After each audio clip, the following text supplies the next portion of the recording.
Sebuah langkah inovatif dilakukan oleh PT Sampurna Agro dalam mengelola limbah sawit menjadi energi listrik yang berkelanjutan, terletak di Mutiara Bunda, Oki, Sumatera Selatan. Inovasi ini menawarkan solusi energi terbarukan yang tidak hanya berkelanjutan, tetapi juga mendukung ketersediaan listrik untuk daerah-daerah sekitar. Manajer New Energy PKS PT Sampurna Agro, Beni Asijabat mengatakan, pembangkit listrik tenaga biogas ini telah memberi manfaat besar bagi masyarakat sekitar.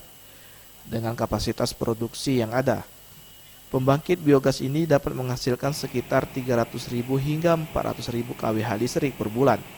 Hasil listrik tersebut digunakan untuk memenuhi kebutuhan pabrik, kebutuhan warga di sekitar lokasi, dan sebagian lainnya dijual ke PLN, dengan total pendapatan sekitar 200 juta per bulan.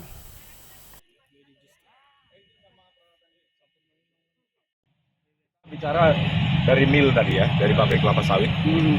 Dari pabrik kelapa sawit dia akan keluar namanya limbah cair. Limbah cair kita sebut BOMI. Ya, BOMI palm mill effluent gitu ya.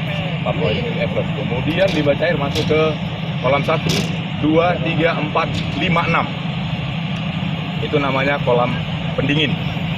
Setelah itu masuk ke kolam reaktor biodigester. Nama kolamnya itu biodigester, kolam 7 dan kolam 8. Oke. Nah, terus di kolam 7 dan kolam 8 terjadi proses anaerobi. Limbah cair berubah menjadi gas.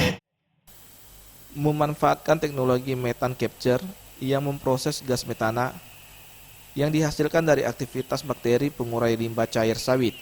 Gas metana tersebut kemudian digunakan sebagai bahan bakar untuk menghasilkan listrik.